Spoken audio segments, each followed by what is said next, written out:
Welcome to Dreadful Digest, where we look at your favorite horror novels and rip apart their adaptations. I'm one of your hosts, Tessa Nelson, and I'm actually your only host today. Sam isn't here, but I am joined by my dear friends all the way from the Central Valley, Aiden and Sierra. Thank you for joining me today. I'm actually from Forks. This is the skin of a killer Bella. Oh my god. How does that look? How does that look? Are you shimmering today? Am I glowing? Yeah. Yeah. Yeah. I'm gonna expose myself to every Skin human. of a killer. Get myself killed by the Volturi. So, as the title suggests, we're gonna be looking at Twilight today. And I don't know about you guys, but when I mentioned this to people, they were like, "That's not even a horror movie." And I was like, "You're right about that. It's not." But I feel like it's a horror adjacent enough. Yes, I feel like horror adjacent. Yeah, My horror mom adjacent. managed to scream every single time they started running. Like, it terrified her that they moved that fast. And I was Oh like, my you can God. see the cable. And she's like, no, I don't It care. looks bad. What? No, she like screams. Like, she's like, oh. Like, I'm just like, holy. It's That's okay. crazy. It's okay. But yeah, every time I mention this to people, they were like, "That's not horror." But if you look on the Twilight Goodreads and you scroll down to genres, horror is mentioned as one of the genres. Not the first one, but one of the genres. Hope it wouldn't be in the first. That makes sense. Yeah.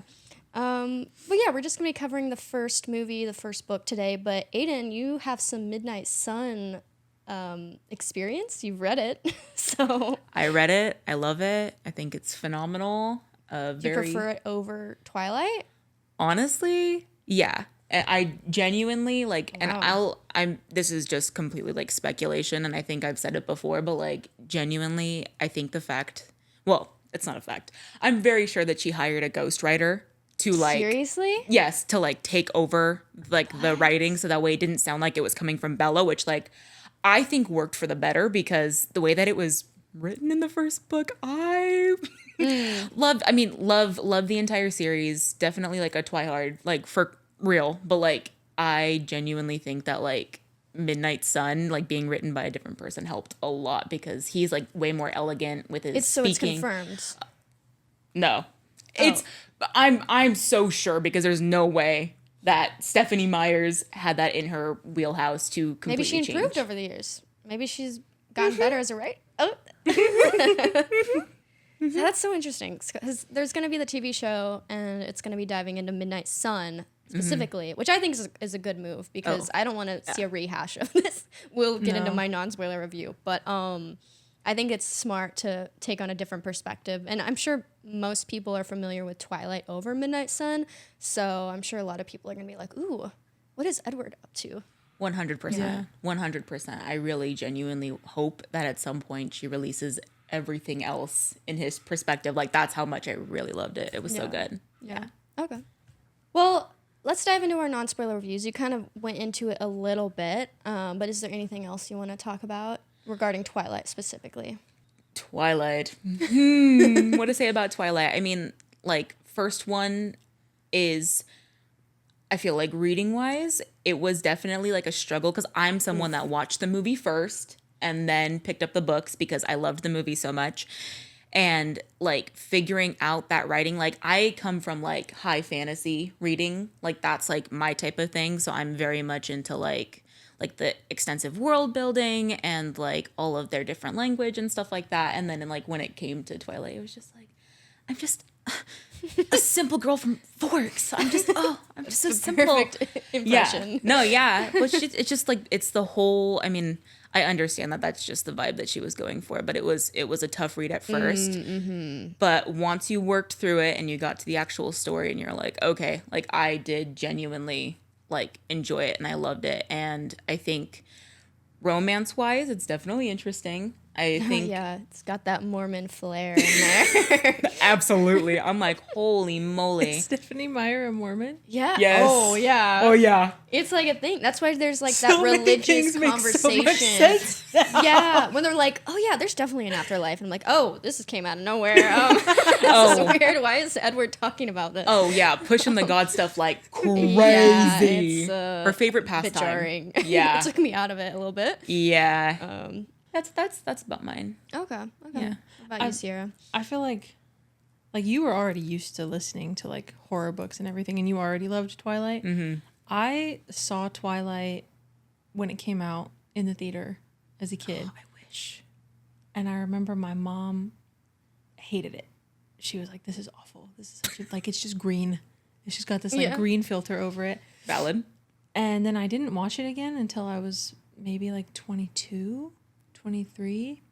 And then I listened to the book to get ready for this first audiobook I've ever listened to. And I freaking loved it. Mm-hmm. I was like, oh my God, this is like immersive. This is amazing. Like, so for me, it made me kind of not fall in love with audiobooks, but I think it's going to make me want to really start listening to audiobooks more.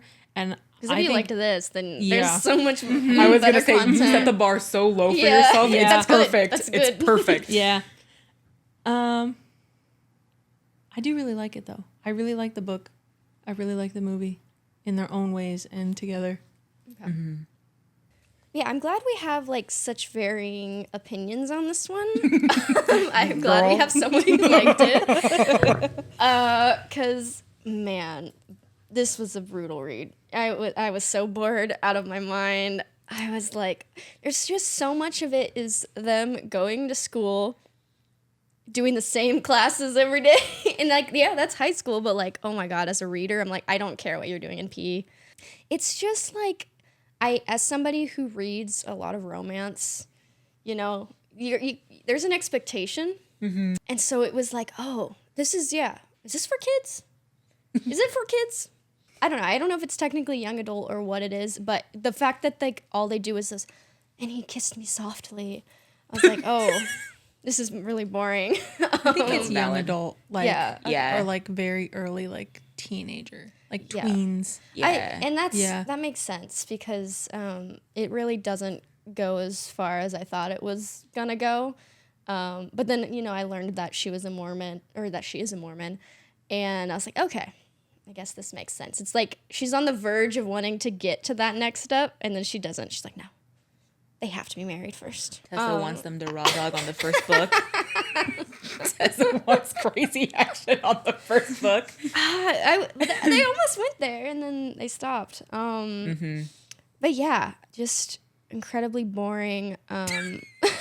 Jesus Christ. I was enthralled. That's crazy. I was in the car, and I'm like driving down the highway. Imagine you're with Edward. And I'm like, oh my God.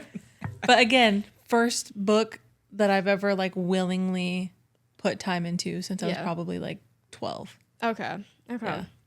Yeah. I you know, and I'm glad that like we have you that loves it, you that's kind of in the middle, and me who never wants to revisit this again. Because this is my second time reading it, and I was struggling. The new Hunger Games book came out, and the whole time I was like, oh, I want to be reading that instead. Mm-hmm. Mm-hmm. But yeah, watch the movie if you want. It has some fun and silly moments. So, but yeah, should we get into the synopsis? Yeah. Yeah? Alrighty. Y'all already know. But here we go. 17-year-old Bella Swan leaves Phoenix, Arizona, and moves to Forks, Washington, to live with her father, Charlie, the town's police chief. What are you laughing about already? Sorry, just because it is so silly. I'm so sorry. Okay, keep going. I'm talking about specifically the film, by the way. Okay. So yeah, Bella becomes reacquainted with Jacob Black, a Native American teen who lives with his father, Billy, on the Quileute Indian Reservation. At school, she becomes immediately intrigued by the mysterious and aloof Cullen siblings. She is seated next to Edward Cullen in biology class, but he seems instantly repulsed by her. I wonder why that is. Stinky. When Bella is nearly crushed by a van in the school parking lot, Edward instantaneously rushes over to her to put himself between her and the van, stopping it with only his hand. He refuses to explain his actions, warning her against befriending him. Meanwhile, Jacob is telling Bella about a long-standing animosity between the Cullens and the Quileutes. The Cullens are not allowed on the reservation. So when Edward saves Bella again, this time from a gang, she concludes that he is a vampire. He eventually confirms this, explaining that he found her scent irresistible back in in biology class, and that the Cullens only consume animal blood. The pair fall in love and go to class. That's what they do for a good chunk of the book. And he introduces her to his vampire family. This includes Carlisle Cullen, who is the patriarch. He's also a doctor in town. And Esme, his wife. And then Edward's siblings, Alice, Jasper, Emmett, and Rosalie. They're all informally adopted, but also dating each other. So that's fun. Way to, like... So their whole thing is, like, trying to stay... what's the word? Inconspicuous? Is that the right word? Yeah. But they're all dating each other, and it's just like... They're all, like, extremely beautiful. Yeah. And extremely fucking weird. Yeah, weird. Their dad's, like, super young, and it's just like, that's not the way to go about that. Is that another Mormon thing? Like... Attractive. Adopting all of these kids to have them married, like, sister... Like, literal sister wives? That's it. I didn't think about it that way. I feel like Mormons are all about that, like, actual procreation, though. You know? Yeah. They're not about adopting. That's true. That's Valid. Yeah. What do I know? I'm not a Mormon. So when the Cullens are playing a killer baseball game, 3 nomadic vampires show up: James, Victoria, and Laurent. They are responsible for a series of deaths throughout the film that are being investigated by the police chief. James is a tracker vampire, and he's super excited about Bella's scent and becomes obsessed with hunting her for sport. So the Cullens have to protect Bella. But James tracks her all the way to Phoenix, where she is hiding with Jasper and Alice. He then lures her into a trap in her old ballet studio. James then attacks Bella and infects her with vampire venom. The Cullens arrive just in time and kill James, decapitating him and burning him, as Edward removes the venom from Bella's wrist, preventing her from becoming a vampire, although she kind of wants to be a vampire. So in the aftermath of all this, Edward takes Bella to prom, where he refuses to transform her into a vampire. Meanwhile, they're unaware that James' mate Victoria is watching them secretly at the prom, plotting revenge for her lover's death. And that is the plot of Twilight. Did I miss anything? Anything important? Thank you. I don't think so. Does it make you want to rewatch it again and again? I could. I could. Yeah, I won't. I think if it was like if I had to, like, gun to my head, like if it was like their their type of torture, like waterboarding, but like forcing me to watch it, I think I could do like 2 days without going crazy. 2 days watching it straight. Yeah, Okay. without going crazy. That's a lot. That is a That lot. is a lot. Like 48 hours straight. God. That's Yeah, before going crazy. That's watching Twilight 24 times in a row. Oof. I do love, like, the music and stuff. I think the atmosphere of the film is pretty good. I think it's solid in, like, the first half, but then as soon as they start actually dating, it gets really boring for me personally. But yeah, y'all ready to learn about the book? Yeah. Yeah, let's get into it. So the book was published in 2005. Oh yeah, it says right here. It's a young adult vampire romance written by Stephanie Meyer. Raised in Phoenix, Meyer's Mormon background shaped her novels. Themes consistent with Meyer's religion, including temptation, eternal life, choice, and free will, are prominent in her work. Twilight initially received lukewarm reviews. Some praised its portrayal of common teenage emotions, such as alienation and rebellion, which I'll give it credit. I think it nailed that in some degree. But others criticized Meyer's prose and argued the story was lacking in character development. Very Completely true. valid. Yeah. Completely valid. That the book was lacking in character development? I Do you not absolutely agree? believe so. I think I'm too new to this whole world of, like, reading and all of that to really know. Especially because I was familiar with the movie first. Yeah. So. Okay. But even in the movie, they really didn't set up much to, like, have the characters run with. Like, they were like, that's why I do feel like bad for Robert Pattinson and Kristen Stewart for having to be, like, all their interviews afterwards of, like, their torture, like, they are, like, over it, which I don't blame them, like, the way that it was, like, handled, but it just sucks that it was, like, bad on them. Maybe Twilight is the reason why intimacy coaches are so important now. Oh, you think so? Yeah. It's so interesting because Kristen Stewart was so young when she was first cast. And you could actually like see the kind of excitement from a young actress being in such a big role in this movie. And then I'm sure as we progress through the series, it'll slowly dwindle. But 100%. She like, genuinely seemed like on board, and we'll get to like when they cast Robert Pattinson, and like you can like feel the excitement from her a little bit. Oh yeah. Yeah, she put her all into it. I will give her that. But I think it was just choices made by directors and Stephanie, Miss Girl, our favorite. Yeah. There's some interesting she has some interesting acting choices. But I feel like she does nail the character to a T. Like, she is the character for sure. So Meyer claims that the idea for Twilight came to her in a dream. She dreamed of a human girl and a vampire who loved her but still wanted her blood, and it became chapter 13 of the book. Have we talked about the 9/11 to Ellen DeGeneres? That's 50 Shades.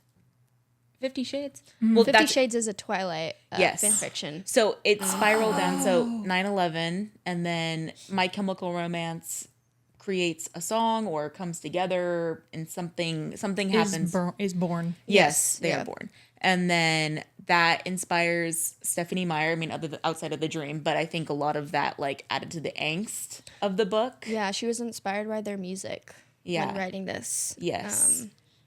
And then that led to 50 Shades of Grey being a fan fiction of Twilight, and then that actress, Lord help me, Dakota Johnson. Thank you, Dakota Johnson, going on to the Ellen show and Ellen treating her horribly, and then that led to Ellen being canceled, which I love that theory. I think that is the funniest thing ever. All the connections, yeah. Literally like the butterfly effect. I love it. For the longest time, I thought that it was My Chemical Romance. Like, she was inspired by Gerard Way when writing Edward, but no, I think it was the music, right? Yeah, like, in what way is Gerard Way looking like this vampire? I was so confused when reading him. Like, he doesn't even have the same hair color. Like, what? But no, it's like based off their music. So the first drafts of Twilight were actually called Forks, and I'm glad they changed the name because Forks would not have caught attention. I feel like no. Rosalie and Jasper were originally named Carol and Ronald. What the fuck? You're joking. No, that's what Wikipedia said. Those are some Mormon names. Fuck. Yeah. That's so true. Yeah, it was smart. They went this route. Like, wow. That doesn't even Carol fit and at all. And Ronald. Yeah. From Utah. That's crazy. Salt Lake City. Utah vampires. That's so crazy. So in October 2015, Stephanie Meyer announced a gender-swapped version of the novel entitled Life and Death, Twilight Reimagined, with characters Beau and Edith. Have either of you read this one? That is on my to-read list, but I have not. And I didn't even know that that's what it was about. Yeah, I was like, I love usually diving into the deep content, like the stuff that people don't really know about. I usually love doing that with other episodes, but with this one, I was like, can't force I'm myself. Good. I can't do it. Valid. But I do like the character names, Beau and Edith. Those are really cool. Yeah. I didn't know that's what it was about either. When I was debating if I wanted to either actually read it or listen to it, I was looking through like a thrifted book website, and I looked up Twilight, and it showed all of these other different versions of Twilight, and I was like, I have no idea what this is, and then I just kind of like forgot about it. But yeah, that's pretty cool. Yeah. They also have, as we mentioned, Midnight Sun, which is a retelling of Twilight from the perspective of Edward Cullen, and that came out in 2020. But there's also like a graphic novel series and a manga series too. I'm really intrigued to read the manga series. I feel like Edward Chan? Oh God. No, that's crazy. A manga is crazy. I don't think I would ever be able to. I think a Twilight manga would fuck. I think I would read it. I would be down. Because then you could get through the story faster, and that's only a good thing. That's only a good thing. Expedited reading. Yeah, literally. Oh, Jesus. Are y'all ready to learn about the film? That's what I got. That's what I got for the book. There's not a whole lot that I could find, but okay. So the film came out in 2008. It's directed by Catherine Hardwicke, and the screenplay is by Melissa Rosenberg. It stars Kristen Stewart as Bella and Robert Pattinson as Edward. The film was followed by 4 sequels. The rest of the sequels have different directors for each one. So, that's a good thing. Yes. That's a good thing. I want to ask you guys, how do you like the look of this film compared to the other films? Terrible. But it adds to the camp. Okay. Like, I think that, like, just from the nostalgia of it, I think that does so much, like, to, like, really, like, get you in. Because, I mean, you're watching it and you're like, oh, my God, this is, like, the worst movie I've ever fucking seen. If you show somebody that's, like, never watched Twilight, has no interaction with it, they're going to watch it and be like, this is terrible. Yeah. But then it's kind of like, ooh, let me go watch New Moon. And then you watch that one and everything's orange. Or it's, like, it's a lot lighter tone to, like, the cinematography. And I feel like that kind of like just helped. I feel like it progressively, all the movies just got better and better. The look of them, yes. Yeah, maybe not necessarily story-wise, but the look. Yeah. But I don't know. I hear a lot of people love the blue tint of the first movie. So I don't know what the consensus is. I like the blue tint. Oh. I like that it gives it, I mean, maybe they could have like toned it down a little bit, but I like that it gives it just like a cold feeling. Like the whole movie has just this like cold feeling. And then you get to the end where they're at prom and that blue filter's kind of gone. And so it kind of feels a little bit like lighter and a little bit happier. And I like that. I don't know if that was on purpose for them or what, but they just forgot. Let's say that it is. Maybe. Yeah. Let's say that it is, that they're smart enough for that. I actually like that take on it. And it makes sense from like Bella's perspective because she hates forks. She despises it. And because it's cold. And it's like, yeah, I would hate having to live in a rainy town too. Going from Arizona. Yeah. That's where crazy. everything, there's cactus. Like she like that whole sequence in like the book where she's talking about like, oh yeah, like I hate green. Like there's too much green everywhere. Like I hate all the green. And then like, well, he's like, Edward's like, oh, what's your favorite color then? And then she's like, brown, just because everything in her hometown was like brown, like the dirt and just like the entire environment. It just felt warm and inviting. And she said, like, going to here, it just like everything was slimy and wet and gross. And I'm like, yeah, she painted Phoenix out to be this glorious heaven. It's like, Phoenix? keep your 124-degree weather, queen. And your scorpions. Yeah, Bye. keep it to yourself. No, thank you. Yeah. So the project was originally in development for 3 years at Paramount Pictures MTV Films, and that script was very different from the novel. And I'm going to dive into some of the differences here. But the idea was they wanted to have more action to retain male viewers. So the script included many changes, including Bella being a long-distance runner, cursing, and using shotguns against vampires who killed her father. For the movie? Yes, this was their MTV's version of Twilight. I want to see Bella with a blicky. That's so funny. That's so funny. She's not Buffy. She should be in Fortnite. The gold scar. That's crazy. There's also a moment where she rides jet skis while being chased by the FBI. I can't even picture a world where that would make sense. No, like genuinely. who thought that was a good Tommy idea? Wiseau's world is where it makes sense. The room. Oh my god. That's crazy. Anyway, Summit Entertainment ended up acquiring the rights to the novel, and Rosenberg wrote a new script for it. And it was much more faithful to the novel, thankfully. Lily Collins and Jennifer Lawrence were actually considered for the role of Bella. And Henry Cavill was even considered for Edward. Who is Lily Collins? She's, oh my god, I'm totally blanking on what she's in. Do you remember what she's in? Mm-mm. Let me look her up real quick. Hold up, Google time. Genuinely, like, I can't even picture. Oh, I don't know what she's in. I know that face. Emily in Paris. Ooh, yikes. Mortal Instruments. She could be Bella, but she's too, I don't know. I think Kristen Stewart is just perfect for it. Yeah. Jennifer Lawrence, I think, would have been terrible. No. Oh, my God. I mean, I'm sure she would have played the role fine. She's a fine actress, but that just doesn't fit. Like, after reading the book and watching the movie, I feel like Kristen Stewart was, like, the perfect Bella. Like, looks-wise. Yeah, I agree. Looks-wise. I think acting wise too for like what they were going for, but I also feel like the way that Book Bella was described, like she's more mouthy and she's more like, I don't know, she feels more like a badass where she just like holds her ground. I know you said that when you watched the movie that you felt like she did kind of hold her ground a little bit. I just feel like especially like that ending scene where he's like taking her to prom and he's in the car. In the book, she was about to roll out. Oh, like, yeah. She was ready to pop the door open and roll out. And like in the Yeah. book, she's like, You're taking me to prom? Please. You're joking. No. That's where the blicky was needed because I know she would have pulled that out and put it up to his head. That's crazy. We'll get into the differences with the prom scene, but yeah, she does have the vibe of I will give her credit for this. She does have the vibe of a character that has nothing going on in her head, which is like makes sense for Edward because he can't read her mind at all. Yeah. She very much plays like nothing going on up in here. Yeah. Now I'm starting to understand where the 50 Shades came from because she is bland. Because 50 Shades is the same like super like mysterious, interesting man, and then girl who is just like a blank slate. Yeah, somebody you can put yourself into. Yes. Yeah, I have never seen 50 Shades of Grey. I watched it. It was terrible. Okay. Does he have Edward vibes? Or is he just mysterious man? From what I remember, I think he's just mean.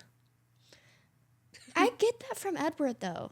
His, like, change in emotions is just so jarring. Edward is mean, but, like, he's in pain. Because he's just, like, he, like, so much, like, I was the knight in shining armor. Like, so much self-loathing and just, like, hatred for what he is. Whereas I feel like in 50 Shades, again, didn't read it, watched it once. He's just, like, an asshole. Oh. Yeah. That sucks. There's a fine line when you're writing a dark and brooding character from, like, you can't make him fully an asshole. Because then it's like, well, I just have an ick now. Like, you have to make him where he's like, I hate everybody else but you, you know? Like, that has to be the vibe. Yeah. Edward definitely gives that. Yeah, he does, but I just, like, I don't know. It was kind of annoying at the beginning, which we're not even talking about, like, the differences yet, but like him, the way he would like be like, you don't want to be friends with me, but then he'd be like, hey Bella, and like keep like interjecting like the whiplash. It's just the emotional whiplash. I'm like, bro, do you want her or not? And it's like, obviously we know he wants her, but oh my god, I would not. If somebody was acting that way towards me, I'd be like, just leave me alone. You're too much.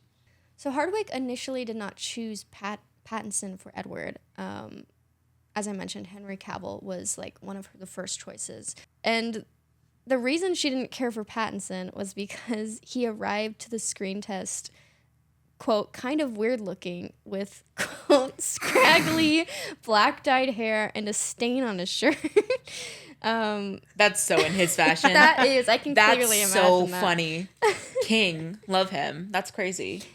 This next section's pretty weird, though. So after an audition on Hardwick's bed, where Pattinson kissed Kristen Stewart and fell out of the bed, he was selected because Kristen was like, it's got to be Rob. She felt connected to him from the first moment. And I just, like, that kind of shows, like, how young she was. I feel like she was so excited. She was like, I like this guy. He needs to be Edward. Yeah. This is the weird line, though. So Hardwick gave him the part as long as he got in shape and made a promise, quote, you've got to realize that Kristen is 17 years old. She told him, she's underage. You've got to focus, dude, or you're going to be arrested. I made him swear on a stack of Bibles. That's what she told Robert Pattinson. I think he was like 21 at the time. Anyway. No, valid I don't know reaction. what else to That's say fucking about crazy. that. That's just so weird. Yeah, that may not have even been a thought that went through their head, and then she made it weird. I hope so. I know they dated later on, but I don't know when. I don't know when that was. And also, that's just, I feel like he still knew to be responsible enough. And that's so crazy to like, it's not accusing, but it's kind of accusing, like telling you Yeah. to like make sure you're staying in your lane. I'm just like, ooh, Yeah, that's kind of It made crazy. me immediately uncomfortable around her. Like, ooh, Yeah. yikes. So, the choice of Ashley Greene to portray Alice Cullen was the subject of fan criticism due to Greene being 7 inches taller than her character, which is like, did they even mention how tall she is in the book or any of the books? Yes, I think it was like mentioned that she was like very fairy-like and that she Yeah. was like short. I don't know if they gave it an exact height, but we knew that she was short. Yeah, because they talk about her being like very tiny. Yes. So Yes. She still has that fairy-like quality about her, though. absolutely. 100%. So that's crazy. That's crazy to be mad about that. So the film only took 44 days to film. Cast members who portrayed the vampires avoided sunlight to make their skin pale, though makeup was also applied for that effect. And in Terribly. Yeah. not great. But in the novel, Edward drives a Volvo, and the film company even partnered with them to have a Volvo in the film. Makes sense. Yeah, I mean, because that's all for like a reason. It's like for safety. That's why I don't even know why he picked it for safety, but that was like It was? yeah, like he picked. Lord, I can't even remember why, but he picked it because it was like one of the safest cars and like whatever. I don't remember that. Yeah, I thought it was just because they have money. They're rich, yeah. Yeah. Yeah. Well, because it was, I think it was like, he said it was like safety and the fact that it was conspicuous because if you guys remember, Rosalie's car Is is bright like red. the That's right. flashiest Yeah. fucking Yeah. car. And she like, oh, yeah, I can see why he was like, okay, let's just do a black Volvo. Let's keep it simple. All right, so that's all my research for the film. We're ready to dive into the book versus movie. Yes. Yeah. All right. So one of the first differences I noticed at the very beginning is that Jacob and Billy Black are introduced way sooner in the film. As soon as Bella moves in, basically, they're right there at her doorstep. Jacob even shows her how to start her new truck, which he apparently helped rebuild. But in the book, Jacob is introduced at the beach scene. Like, I understand it. You need to like pack in as much as you possibly can in like a limited amount of time, but it definitely, there was a lot of it that felt like they were like bulldozing through. Well, yeah, and Jacob is just an interesting character for me because obviously we know they have the love triangle thing later on, Team Jacob, Team Edward, but he just feels so unimportant in this first book and first film, where he's basically just there to explain why the Cullens aren't supposed to be on their territory. But I know that he's just being introduced, and we're not supposed to expect too much from him yet. But it still felt like he could have been utilized a bit more in both the book and the film. Yeah, I agree. I think that I did like the part in the book where it was like, was that in the movie? Huh. Like Billy going over to her house and like Giving her like the death stare. No, they don't have that. I missed it. I loved that. It's in both, but it's more obvious in the book, whereas in the movie he's kind of just like bombastic side eye. Yeah. Like, yeah. And then he pays, like later on, he pays Jacob to talk to Bella and be like, hey, don't date your boyfriend. But she kind of like laughs about it. Like she's not weirded out, but in the book she's very much weirded out about like, why do you care? Or like, I know why you care, but like, I don't know. Yeah. I like they could have leaned into that a bit more. Another thing too with like them introducing Jacob was that in the movie she just knew who he was. Like he was like, oh, we used to make mud pies together, and she was like, oh yeah, I know. But in the book she remembered hanging out more with his older cousins or sisters or something. Forgot about them. Yeah.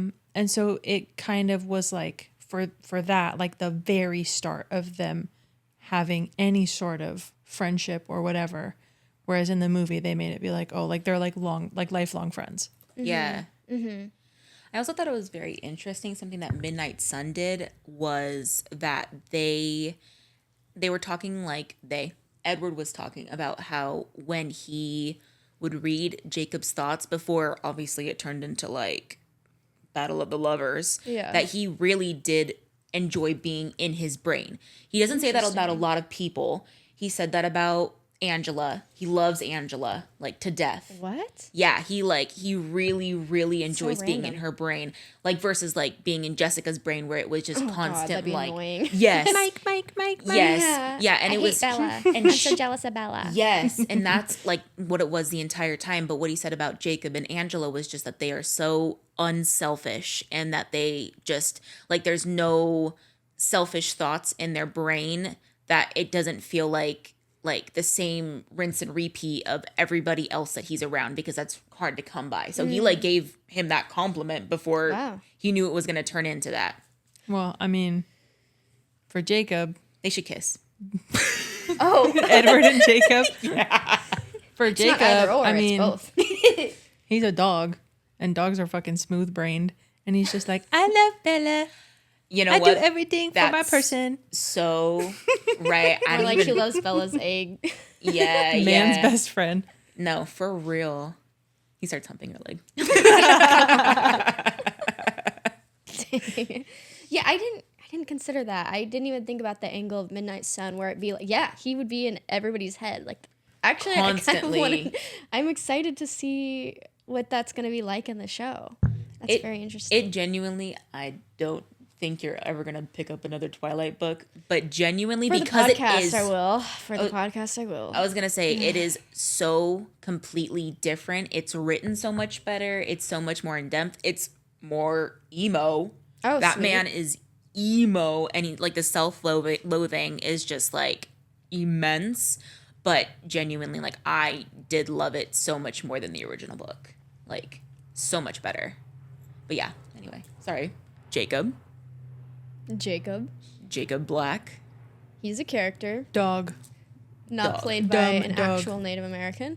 But Yeah, he's white. Shark Boy? What the fuck are you doing in Forks? when I learned that, I was so surprised. I was like, really? And okay, like I like them trying to get that original actor. I forget who it even was, what his name Wasn't was.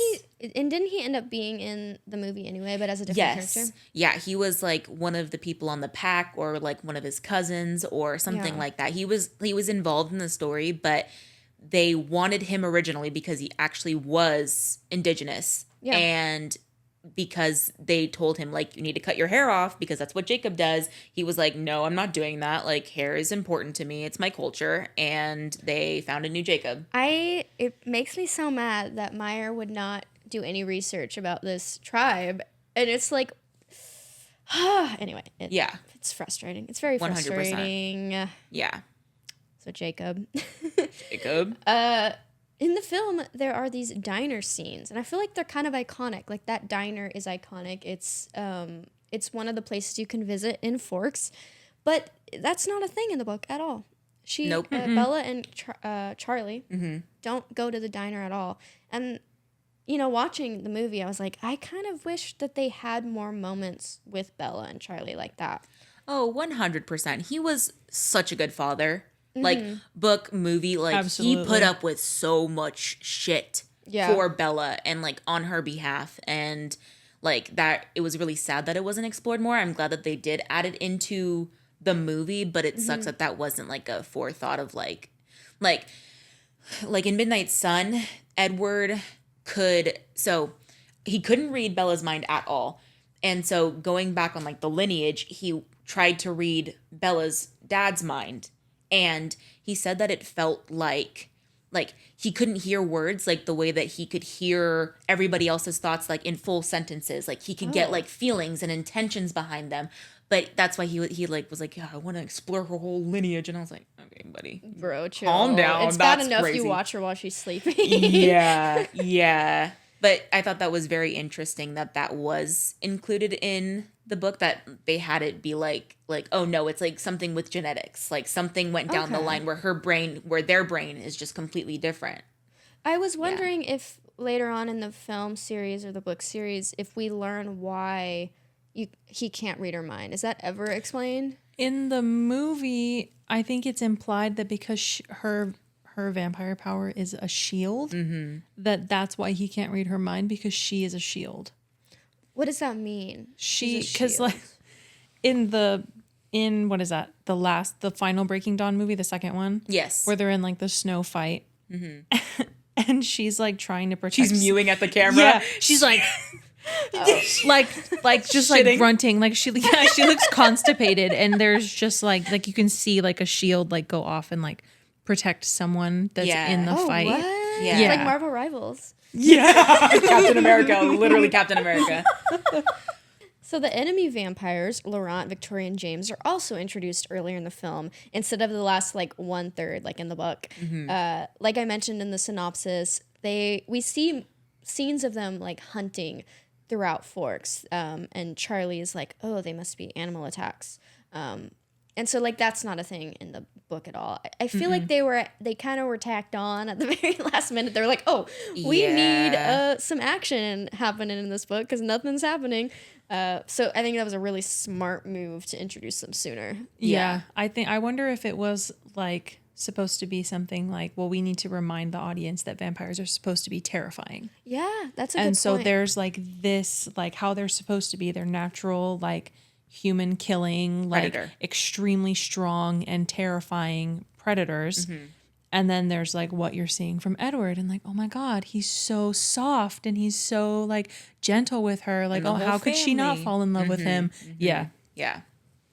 That's a good point. I didn't realize that they probably did that to like put up that dynamic of like, okay, not all vampires live like this. Like there are the crazy ones. And obviously like it gets further into the movies and the series. Like they pull out the Volturi and they do all that extra stuff. And those are hinted at in the book too. Yes. The Italian vampires. Yes. Yeah. Cause I think that was during like Carlisle explaining his early life. Yeah. Like when they were talking about like his past and saying that because he used to run with the Volturi. And like I think that was good that they were pushing a lot more of like, okay, like they're also like, there's nomads that like travel across all the lands. And then there's people like the Denalis that like they all stay in Alaska, but like they're also kind of a coven. And like, I thought it was good that they added more like action with them in the beginning because it did feel like it was just out of the blue. Like they just popped up at the baseball scene. Yeah.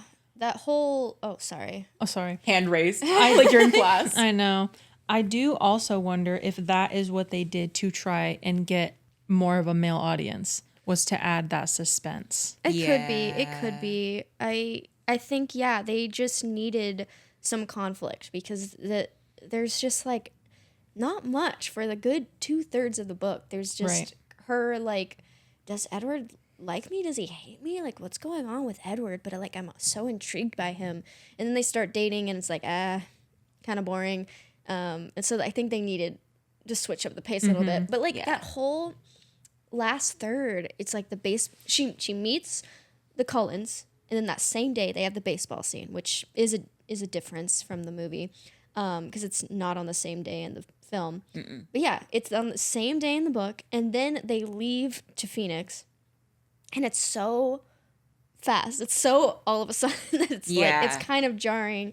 It feels very rushed. Like I think you mentioned, it just feels rushed. Yeah, it did feel that way like through the entirety of the book. I do think that like in Midnight Sun that there was like all Bella's problems were just like, oh, like, does he like me? Does he not like me? Why is he avoiding me? Like, come talk to me. And in the book, like his problems, the problems that he was having was like the moral ground of like, I cannot control myself. Like I want her, I'm down bad. I want her so fucking bad, bro. But it's also like, I want her blood. I want to rip her apart. Yeah. Like, I mean, within that, more interesting. Yeah. And like within that, must bounce on it. Yeah. No, I mean, because even within that, like, that first scene of, like, ooh, stinky, like, that first scene. It's crazy. Was just, like, I mean, he planned out, like, 10 different ways on how to kill every student in the room and the teacher to get to her. And, like, what was the best route? So he was going, like, okay, if I go after her first, I'll have to kill her and I'll do it gently. But then to, like, get rid of all of the witnesses, like, I'll have to go around the room and just snap their necks. But it's going to make a lot of noise. And then he was like, oh, but then, like, my fries will be cold. Like he like was like, oh, her body's gonna be cold and it's not gonna be as warm and delicious. And I was like, oh my God. You're crazy. Yeah, like he was like nuts. But that was like just the basis of the entire, like all of his self-loathing was like, no, like I love this girl, but also like I am struggling with the fact that I am the apex predator. And like my base instincts are to like kill her. And like she smells like Outback Steakhouse and everyone else is Applebee's. Like the best way. I don't even like Outback Steakhouse. Yeah, I was like, that's an interesting. She is Ruth's Chris. Yeah, she's Ruth's Chris, bro. Yeah. Oh.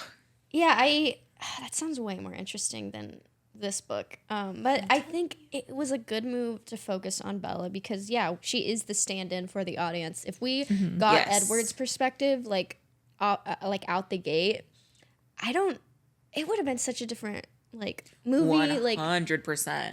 It would have been so interesting, but I think we needed to know, like, I think we needed Bella's perspective because she is the typical high school girl, you know? Yeah. That's very much, like, makes sense since it's a young adult novel. Yes. That, like, we needed her feelings of being isolated and moving to a new town and, like, it's boring, but like, yeah, we needed it. Yeah, it was, yeah. And every high school girl wants to fall in love with a boy who is like dangerous, but like he's gentle for me. Yeah. So it was. Look at my eyes. I can stop this. Like literally, look at me. Like I can stop. fix him. I can fix him. Yeah. Little side note. I just wanted to say the way that Bella's story began in Twilight, the original, was like. It gave that whole background of like, okay, like I'm moving from Arizona and I'm going to say bye to my parents and I'm going to go live with my dad. And like it set up a lot of exposition, but I really liked that in Midnight Sun, it started it off like right on the day that he met Bella. Like I loved that symbolism of like his life didn't begin until he met her. Ooh. Because everything was so like mundane. Oh, I bet. And like, yeah, can you imagine doing high school over and over again? Like, holy shit. It's such a stupid plot point. I hate it. Oh, absolutely. It's so dumb. Absolutely. I mean, and then Rosalie getting married over and over again. Yeah. Because she loves weddings and she got killed right before she was... girl, I get the trauma, but also like 500 weddings in... Like, when are you going to realize enough is enough? Yeah. Like, it's okay. It's the same thing over and over again. I really don't understand them being in high school, like, nonstop. Couldn't they just live at the house while Carlisle is being a doctor? Just like, be some rich. homeschooled weirdos. They're already weird. 100%. What? Like, you don't even need to be homeschooled. Anyway. What, just so you can add more graduation caps to that ugly-ass Art Deco shit you have on your wall?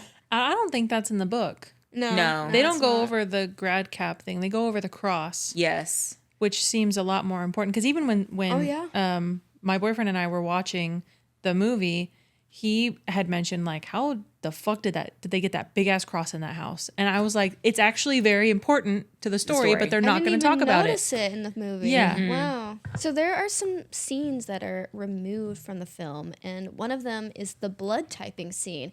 I think that's such a good moment in the book. Mm-hmm. Oh my God. My favorite. So in the book, there's a scene where they're doing blood typing in class, and of course Edward skips class that day, and this was before we know he's a vampire. And Bella basically, when she sees the sight of blood, she passes out.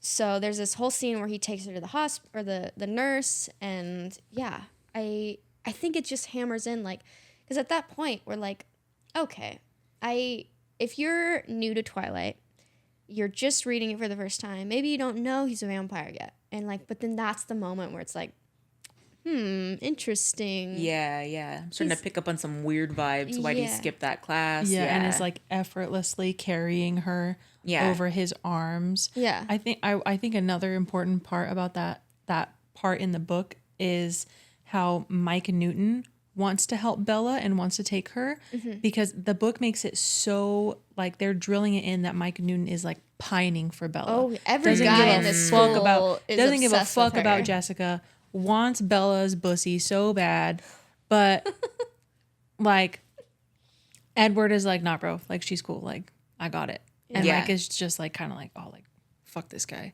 No, and in Midnight Sun, in Mike's head is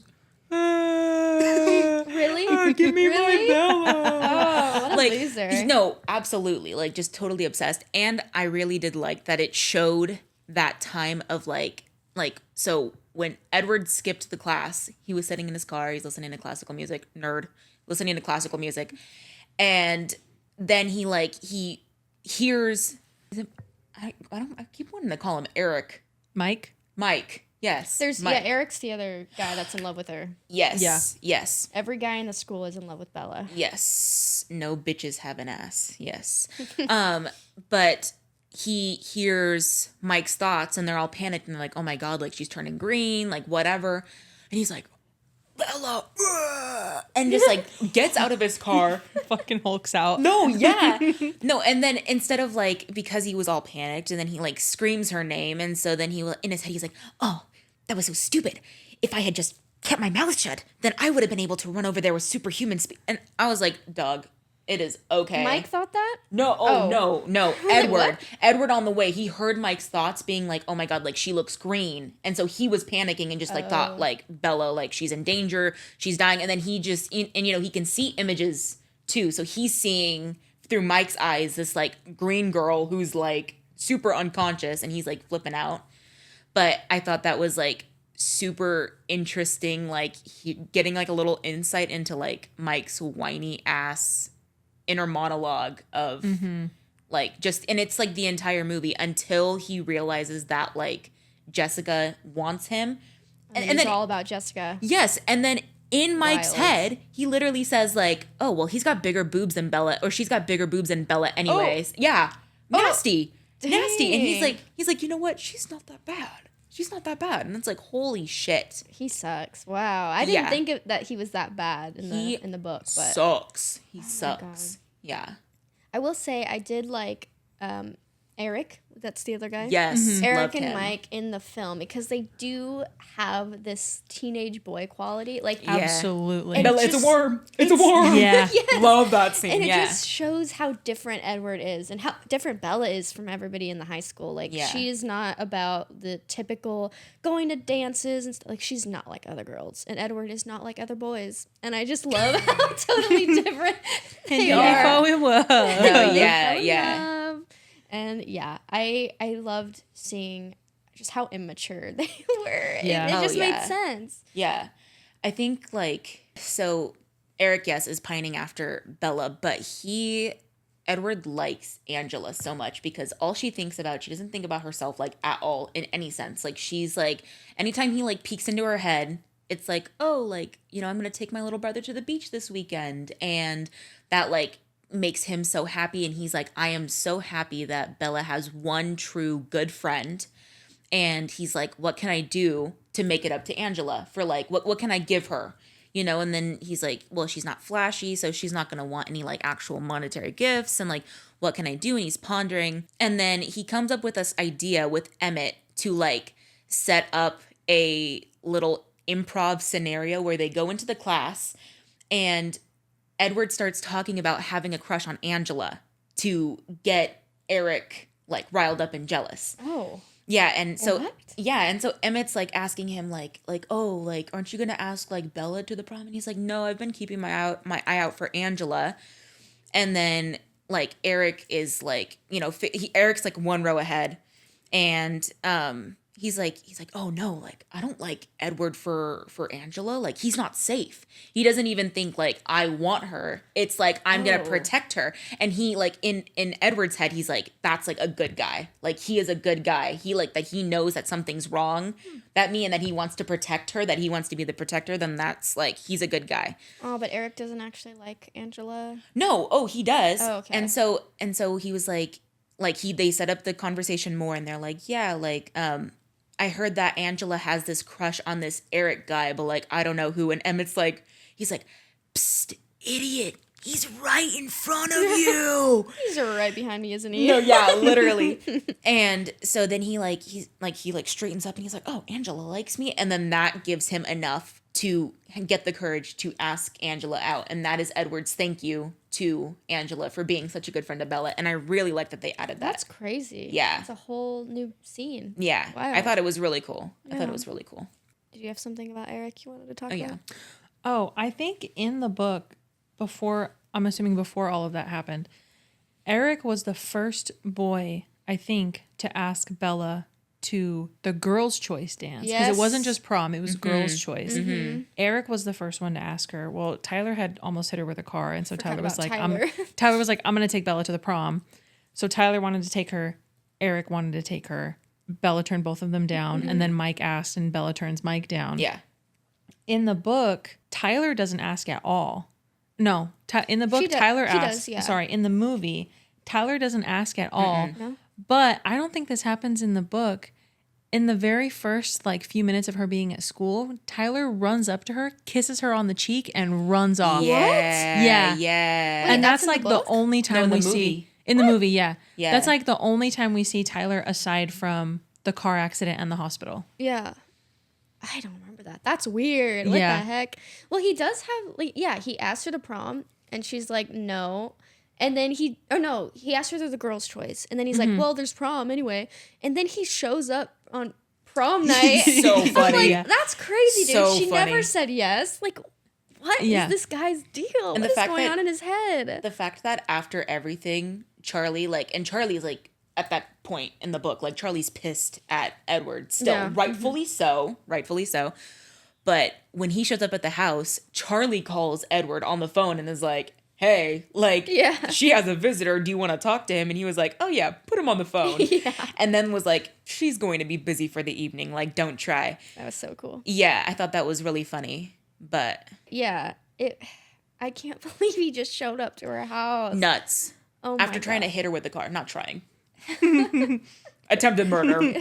But yeah, that's just bonkers. So in the film, there's this field trip scene. They go and visit this, I don't even know, it's for their biology class. It's like a greenhouse. Yeah. Yes. Yeah. And that's when we have the little, look, it's a worm. But that's not in the book at all.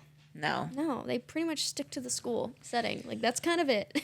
And the beach. They go to the beach, but it's the same thing, just going to school every day. I love the part when he's still having a hissy fit, and this man, I know why in the book, with Midnight Sun, having that explanation for his weird ass, freak ass behavior, was very helpful. But I loved the part in the movie when she's Alice runs up to her and she's like, oh, are you getting on the bus with us? And he's like, bus is full. And he hits the door once and it opens. And I was like, what the fuck? What bus driver would open the door for a kid like that? That's crazy. That was another thing where he was just so aggressive.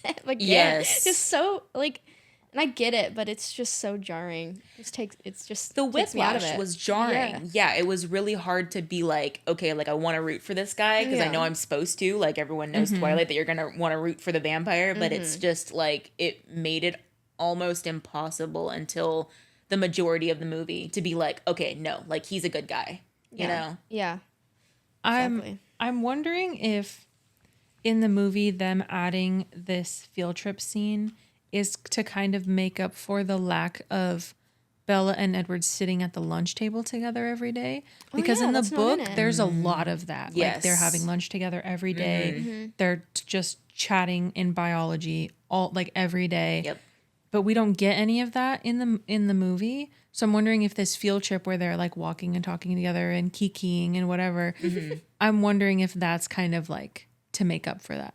Because again, they're rushing through what is it, a 20-hour book? Yeah. So yeah, I'm wondering if that's why they did that. I could see that. Yeah.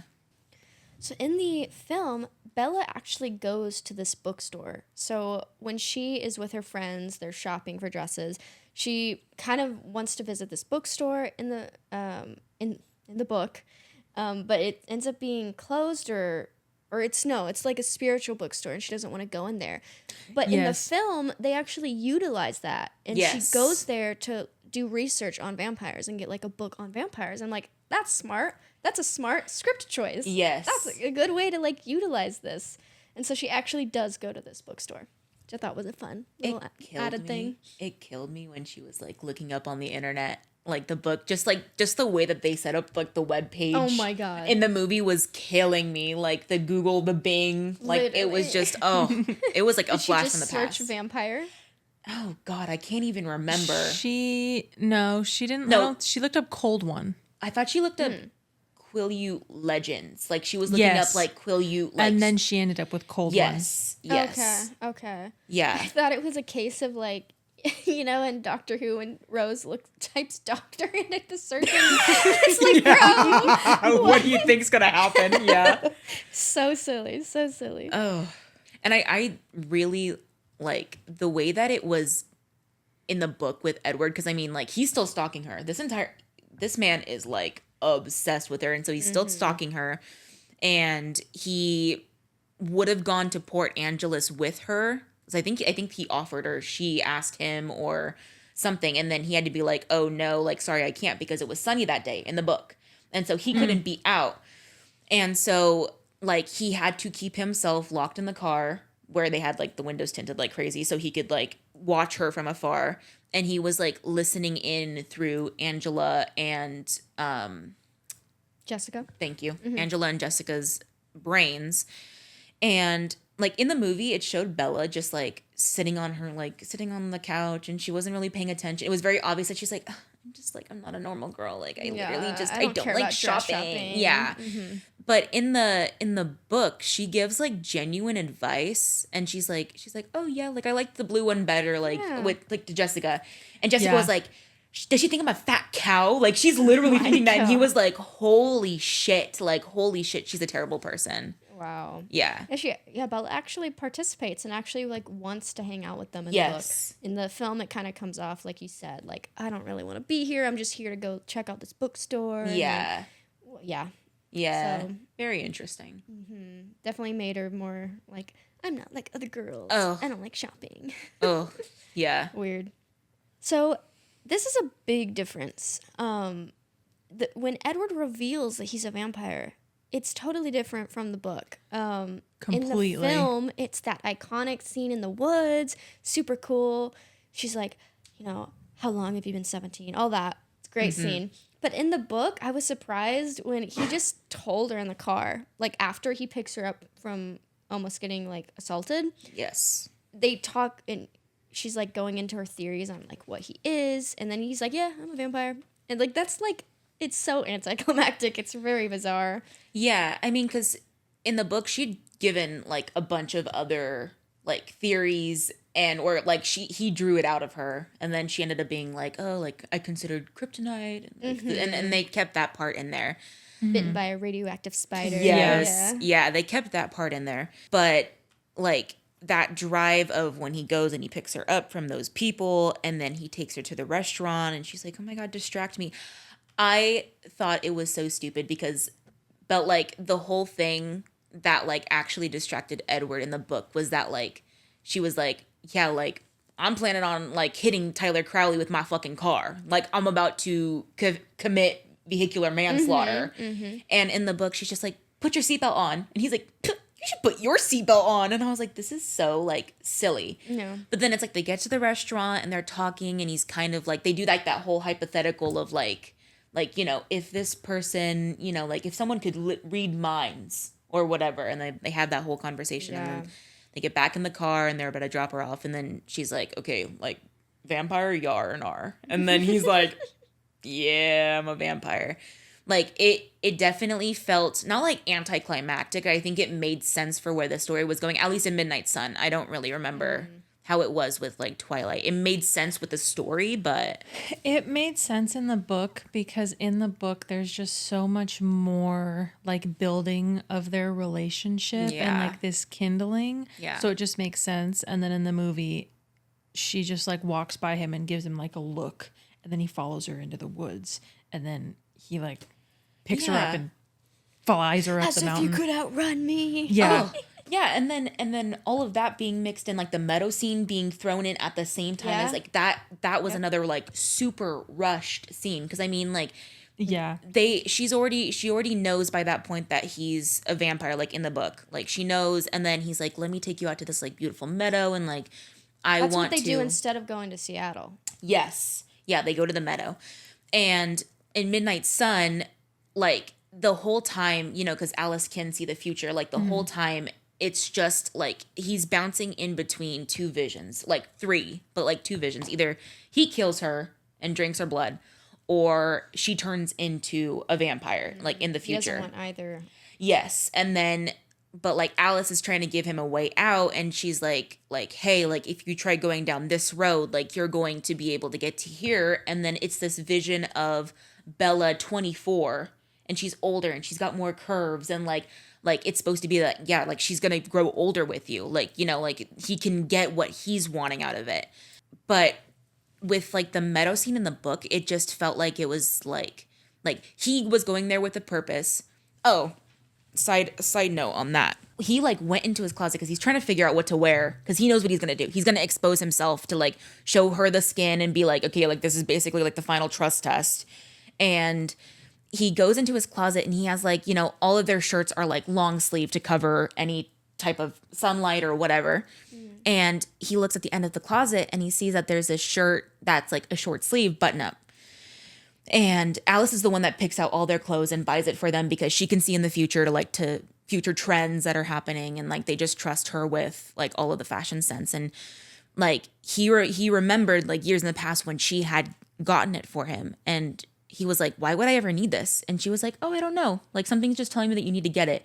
And like that part in the book, like he was like amazed at the fact that like her visions were so far into the future that she didn't even know what was going on. Like she didn't even realize that that was going to be for this moment.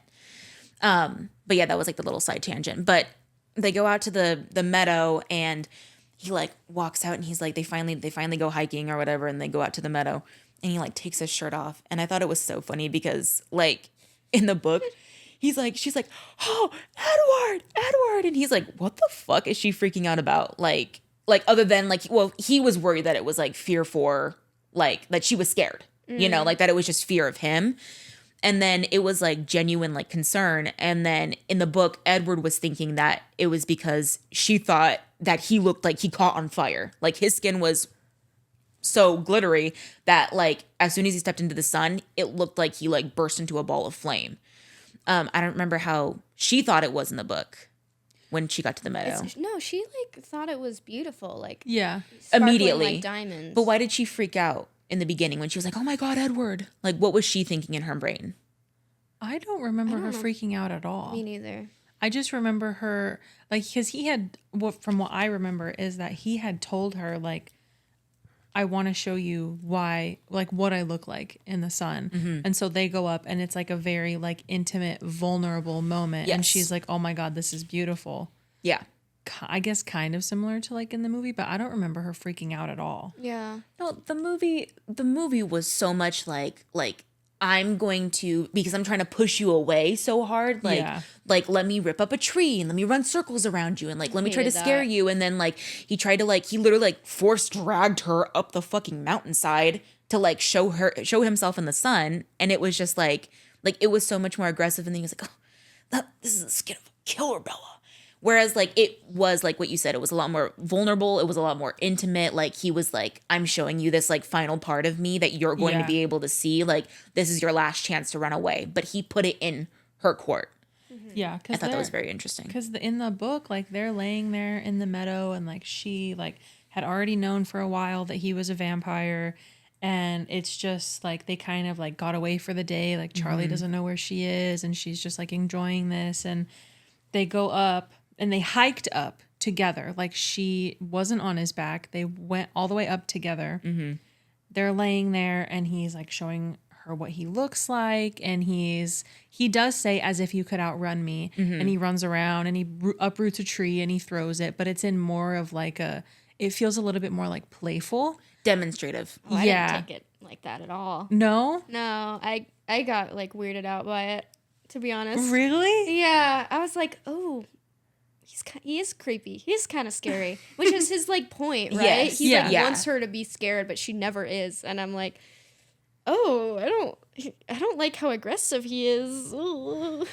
I feel like at least with Midnight Sun, it did feel more like that, where it was like I not necessarily like playful, but it was demonstrative, and it wasn't like I'm trying to like scare the ever loving shit out of you. It's just like, be prepared. Like, if you're going to spend time with me, like, this is what my life is like. Like, this is my normal, like, and there's like going to be a constant fear that like you might be on the verge of death every second that you're with me. But it wasn't like, oh, like, I'm so mad at you because now you know what I am, and like all this stuff. Like, it felt like you said, so fucking aggressive in the movie. Like, it was ridiculous, but it did feel more like demonstrative, like, okay, like, I'm giving you this choice. Watch everything that I can do. I'm giving you this choice. You can like me or not like me. Yeah. They do. I like that they do still say the same line in the movie of like, you're like my own personal brand of heroin. Oh yeah. And so the lion fell in love with a lamb. What a stupid lamb. What a sick masochistic lion. Yeah. Iconic. That was one of the lines that the screenwriter was going to change. And Meyer was like, okay, that's a better line that you wrote, but like fans are going to be pissed if you do that. So she kept it exactly the same, which is smart. Because if people got pissed that Alice is 7 inches taller, then like I can't imagine how mad they'd be if that line was taken out. Yeah. But even Meyer was like, actually, you're a better writer than me. Yeah. But you should probably keep it in there. This is a silly thing I noticed. I meant to silence. I'm so sorry. You're good. Give me 1 second. Let me just make sure it's silenced. Continue. Sorry. But yeah, when Bella goes to visit the Cullens, they make her an Italian dinner, which I thought was so cute. I love that. I was so annoyed when she was like, I actually ate beforehand. I'm like, just eat it anyway. Bro. No, Edward said that. Edward said, in the movie, yeah. Yeah, Edward said, oh, she actually already ate. Oh my God. But if I was Bella, I'd be like, actually, I'm still hungry though. I'll eat it. Yeah. It's also like since they had the dinner scene in like the movie, like after Edward had like outed her for already eating, and Bella was like, well, I'm sorry. Like, I just know that like you guys don't eat. Mm-hmm. Rosalie stands there and just fucking crushes a glass bowl of salad. Crazy. Yeah. And crash out. And in the book, it's not that intense. Like her hatred for Bella is not that intense. That's what I was gonna she's mention. clearly extremely uncomfortable for understandable reasons. Yeah. But in the movie, it's like Rosalie is like, I fucking hate this girl. Yeah. Like, they get really her out of here. Home. Yeah. Way more than the book does. And in Midnight Sun, she does not hate her. She wants to think that she hates her. But in reality, it's like there's like, because, you know, his whole family knows that if they want thoughts covered up, how to do it, because they've had that like relationship with him for so long that they know like, okay, like I can try to like hide it doing this way. Okay. And so like at the beginning when he first starts bringing Bella around and they're going to the lunch table, like Rosalie the whole time is like you're an idiot, like stop talking to her, like whatever, like just like staring daggers into her. And at some point, like he goes home and he writes her lullaby, like that, the whole piano sequence. Mm-hmm. He writes her lullaby and he hadn't picked up the piano in like forever. And Esme got so excited because she was like, oh my gosh, like he's like happy enough to want to compose. And so he's playing the piano and Esme comes down and like listens. And then like he hears Rosalie's thoughts in the other room and he can hear what she's actually upset about. And it's the fact that like Edward didn't pick her. Like what? the whole thing with Rosalie not being turned, like they didn't do it on purpose. They did it to save her because of that whole sequence with like the wedding. But Esme was hoping and praying that Rosalie was going to be his match. Mm-hmm. Like she was wanting that because he was so lonely. And Edward had absolutely no interest. Like he recognized that she was beautiful, but it just wasn't who she wanted. And like, plus she was so vain. She's still vain. She's vain throughout the entire thing. She's very like, I'm so pretty and like whatever. Oh. And her mind is just a constant like cesspool of like, oh my gosh, like every time she passes a mirror, it's just like, oh. Yeah. And she drives a bright red yes. Corvette or whatever it is. She wanted to be with Edward though? I did not take that off. Well, no. Okay, so she didn't want to be with Edward. She was upset that Edward didn't want to be with her. She could not understand how any man could resist who she was because she had been fawned over human life, afterlife, like totally just like everybody was in love with her. And so the fact that Edward wasn't just pissed her off. So that's where the jealousy came in. And that's why she hated her so much in the beginning. So that was prevalent in Midnight Sun, but that makes sense because he can read her brain. But it's still, there was still some like I am going to like respect my brother enough to like give you some space. She's way more aggressive in the movie than she is in Twilight. Yeah, I noticed that. Yeah. She has that vibe of like you said, being jealous of Bella and way more in the movie. I did not get that at all from the book because I also know that she like wants to be human so bad. Yes, that part too. We do get that reveal a bit later.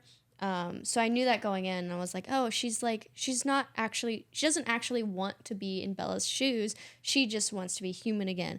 But now hearing that she actually wanted Edward to pick her is something I didn't realize. So yeah, gonna look at it from a new perspective now, and I don't really like that. No, honestly. and that's kind of like terrible for like, it's like, oh no, I want you to want me, but I want nothing to do with you. Yeah, that's like, it's very vain of her. I mean, it's on par for like her whole gimmick and her whole character, but it just was very vain. I liked the idea of like, oh, she's the quote unquote blonde popular girl. Like she played into that trope. Yes. But then I didn't think she actually leaned into it. I thought like I said, that she just wanted to be human and she was wishing for Bella's life in that regard. But yeah, knowing that it just feels like they were pitting these two women together, and it's so stereotypical and so overdone, and like that's so disappointing that she didn't lean away from that stereotype, but she actually leaned into it. That's very disappointing. Yeah, absolutely. And I think their relationship, I mean, like she still resented Edward about not picking her for a while until they find Emmett being mauled by the bear. And Rosalie carries him all the way to Carlisle and Edward, and she's like, okay, you need to save him, like turn him. And because like you get mauled by a bear, there's fucking blood everywhere. Like, and they knew that they weren't gonna have the control to stop. And Edward is clean and sober by that point.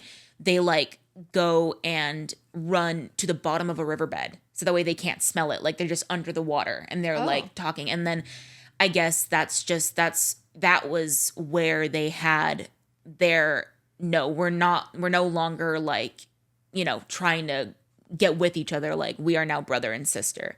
It was just funny to Edward that it like flared up with Bella, like the jealousy again of like, oh, why didn't you pick me?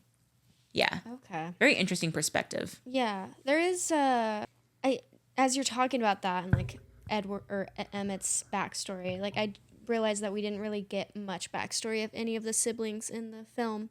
Like we know Alice's backstory, Carlisle, Emmett. We know a little bit of Esme. Yes. And we get that flashback scene in the film with Edward. But the rest of them are not really explored. Do they explore their backstories in the later films? Rosalie's is in the later film. Yep. Emmett, no. No, Emmett never. Esme never.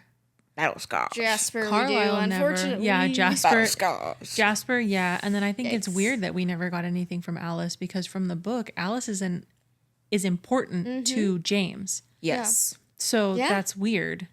Yeah, her whole thing is she doesn't remember her history before becoming a vampire, but then we learned through James, like, her history, being locked in an asylum and stuff. Yes. Yeah, and, like, her Alice being James's first, like, hunt that he was, like, completely and totally obsessed with until she got turned. And then that's why he was so excited about hunting Bella, was because he was finally going to have that, like, and finally get her, and then obviously...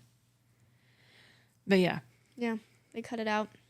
I think that they do go into a lot more of it, which I mean, if you put Twilight and Midnight Sun together, like Midnight Sun is like double the size of Twilight. Like, I mean, a lot of it is like self-loathing, but a lot of it too is like expanding on those relationships that he's had. Like, there's like this scene that happens in the book that I loved. Like, it just like warmed my heart because I love Carlisle. Like, that man never once drank human blood, ever. ever. He never had a slip up. Like that whole part of he tried to kill himself multiple times because he was a preacher's son that hunted the vampires. And once he turned into one, like he was disgusted with himself and he tried to starve himself, tried to throw himself off of cliffs, like, and nothing was working. He didn't like know. And so he just kind of went this like sober life. And then, you know, he meets Edward's mom when she's dying of the Spanish influenza, and she's like, you need to save him. And so he does, and he turns him. And there's a scene where they flash back in Midnight Sun, where they flash back to like about a year into like their relationship, like a year after he's been created. And you know, they did a lot of working to get him to be calm around other people, like actual humans, and like getting used to the smell. And like he took him to like the first time that he took him outside, it was like to a fish market where like there were people everywhere, and it was just super overwhelming. But like Carlisle was like had full confidence in him and knew that like if he couldn't, that like the water was right there and he'll throw him to the bottom of the ocean, and like he can like that way he doesn't smell it. And so it was just like a lot of working on, you know, sobering him up and like, you know, getting him out of the newborn stage safely without killing anybody. And at some point Edward goes out on his own, and he's super excited because he like, you know, he talks to people and he's starting to like make not relationships, but he's starting to like have conversations with these like humans outside of like his circle, because he's only ever been around Carlisle. And so he comes back home and he's so excited to like tell his dad like, oh my gosh, like you're going to be so proud of me. And he comes home and Carlisle went outside and ripped a tree out of the ground. It's Christmas time. Ripped a tree out of the ground, gets wax candles and melts them to the tree, buys him presents. And he's like, oh, wow. Merry Christmas. And like Edward in his head was like, this feels so silly. Just from the fact that we are going to be here for forever. Like Christmas is going to come and go in our lifetimes, you know, like we're going to just be here for forever. And it feels too, he said juvenile. It felt too juvenile. But he was like, I would never take that joy away from Carlisle. And so they sat and they had like a little Christmas. And I thought that was very sweet. I love Carlisle. I think he's amazing. I love his character in movie, in the books. Like they're phenomenal. He's really interesting. Yeah. I like him a lot. Yeah. Well, speaking of Carlisle and the Cullens, the baseball scene actually happens the same day that Bella meets the Cullens. I think I mentioned that earlier. Mm-hmm. The baseball scene is when we meet Laurent, Victoria, and James in the book for the first time. Mm-hmm. They come in, they want to like play baseball with them. They're a little curious. But in the film, they are dressed way nicer than how they are described in the book. Like they are vagrants in the book. Yes. They got sticks in their hair. Mm-hmm. They're kind of nasty. Yeah. But just wild creatures. Yeah. And I love in the film, Victoria has like "Kiss Me, I'm Irish" on her shirt or something. I've never noticed that. Yeah, she has something like that, shirt like that. And I was like, that's so random. I wonder what the costume designer was wanting to do for that, but that's so like funny. why they chose that shirt. But I thought it was really funny. Oh, and I love the fur coat. I mean, that's iconic. Serving the entire time. Yeah, first Twilight movies, Victoria is like so beautiful and ethereal. I don't know the name of the actress that they changed her to, but in Eclipse. Yeah, dear not God. my Victoria. Was it? Yeah, not my Victoria, bro. Oh my God. That's crazy. I don't know either actress, but that first Twilight Victoria is just gorgeous. Was she only in the first one? Yeah. Yes. What the heck? And then they change it, and they change the hair too to some like fuck ass like it's like obvious wig. Yes, Ooh. it's like bright red, whereas like that Victoria, the first Victoria, was like natural redhead baddie queen. Like love her, and like her freckled face, like it was just perfect. I feel like they didn't even try to match the new Victoria to the old Victoria. Who that is. Yeah. Yes, it is. So the second Victoria is played by Bryce Dallas Howard. You'd probably recognize her in some films. She was in the Jurassic World series. She's in The Help. She's in Spider-Man 3. Oh, no, that's the original Victoria, huh? No, this is the second Victoria. Oh. Yeah, she's in Twilight Eclipse. Who am I thinking then? Oh, yes, Jurassic World. Mm-hmm. Yes, she's like the main, like his girlfriend, right? Yeah. Yeah. She definitely looks older than Victoria from the first film. film. It's the hair. It's the hair, yeah. She looks like Merida. the wig choices in these movies, awful. Dude, they did Esme so dirty. Like, Her they gave her forehead? the biggest forehead.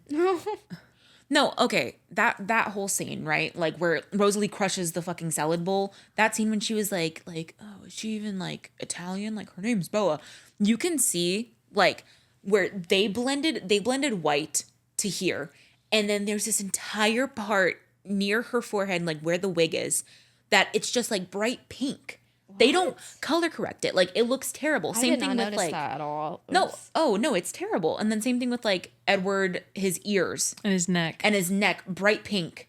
And the rest, yeah, they just like, I feel like they didn't really pay a lot of attention to the makeup. They didn't pay a lot of attention to a lot of things, a lot of slip ups, a lot of slip ups. But yeah, Wow. Okay, I'll have to notice that the next time I inevitably watch this movie. Against your It will. keeps happening. Yeah. against your will. So in the book, Bella, Alice, and Jasper hide at the hotel for several days. Yep. Meanwhile, it's like really quick in the film, Yeah. like a lot of things. But during this hotel stay, Alice actually explains to Bella how vampires are made. Yes. Yes. Yeah, and that pisses Edward off. Oh yeah, he does Yeah. not want Bella to know. He was pissed because he was trying so hard to word it when she was asking her, like playing her fucking million question game, when they were having those days where it was like, oh, it's my turn to ask questions Yeah. and then it's your turn. Like she would ask, but he was being very cautious on how he was answering. Like, oh, I just remember the pain. It was just terrible. Yeah. And then Alice explains, and then that just like sets Edward the fuck off. Yeah. But I mean, at that point, he had bigger fish to fry. He ended up getting mad at her afterwards, but yeah. Yeah, he had other things to worry about at that precise moment. But yeah. yeah. I mean, Alice, she knows the future. She knows at least one of the futures. So it's Yes. like she probably was like, well, does it really matter? It's Yeah. gonna happen. Yeah. It's inevitable. It's gonna happen. So one of the things I really liked from the book that was totally not in the movie was the airport scene where Bella is trying to come up with a plan to escape Alice and Emmett, or Alice and Jasper. Yeah, those two get confused in my head. But yeah, Bella's like trying to figure out how to get away from them because they're like super protective of her when they're going to pick up Edward from the airport. So she has to come up with this whole plan to like escape and get to the ballet studio without them noticing. Yeah. And yeah, that's not in the film at all. Yeah, because in the film, it's just like, it pans to like Jasper and Alice in the lobby, like flipping through like their wallets or whatever. And then it goes straight to Bella going through her things in the hotel room. She gets a call, thinks it's her mom. And then Jasper's like, come meet me at your old ballet studio. And she just like slips out of the hotel and gets in a cab and shows up. Yeah. Whereas in the book, it's like days of her like trying to figure this out. Yep. And like, okay, like there's this bathroom at the hotel and I remember I got lost there once because of it. So I'll go there. At the airport. Bathroom at the Yes, airport. at the airport, my bad. It's like, it's so much more planned out. Whereas because obviously like Jasper and Alice are going to know that she's left. And they're Yeah. super fast and they can try to get her. And so like that. like as you said, like they're trying to, like she's trying to figure out how am I going to get past vampires. Yeah. Whereas in It the was movie, intense. It was nerve-wracking. yeah, in Reading the movie, it. she's just like, I'm just gonna dip. like That was another big difference that I noticed, that she was not played out to be as smart as she actually was in the book to the movie. Like the whole scene when James originally gets like attached to Bella and they're trying to figure out like a plan, and like Edward's just ready to get the fuck out. Like he's ready to take her and run. And he's like seeing red and there's like no getting through to him. And then Alice is like, or Bella is trying to explain this plan. Yeah, like she has a good plan. yeah, like They're she's not like, listening. yeah, like we need to go home, like, you know, whatever. And then Alice has to be like, dude, stop and listen to her. This is Yeah. a good idea. And then Same even with Emmett. He's Yes. like, dude, listen to her. Yeah, She's yeah. kind of smart. exactly, yeah, like he even compliments her for that. But then there's not much of that in the movie. Like she doesn't do a lot of this Yeah. like planning, this forward thinking, and like the whole thing with Bella is that she is observant. Like she is Yes. completely observant. Like a good she's point. yeah. She is supposed to be like that's why it's upsetting to Edward that he can't read her, but she's seeming to be able to read through all of his bullshit. And so it just kind of, it was not like frustrating, but it was kind of annoying to see how like she's just like, oh, like I'm just the doe-eyed like girl, like, you know, and she's not. She's actually like pretty smart. And yeah, it was just interesting change to like leave it out, and it would have been better to add 5 more minutes to the movie to be able to add that in to make it make sense. And that's a lot of the times we talk on this podcast how it's really hard to have these characters' inner monologues in the book, and like we know so much more about them in the book, but in the movie obviously you can't get that. You can't know exactly what they're thinking unless you have a voiceover, which they do include in the film. That was like purposeful. Have Bella's voiceover. But even including some scenes where she's making plans, trying to get away from them, would have shown how smart she is. And they totally take that from her character, 100%. Unfortunately.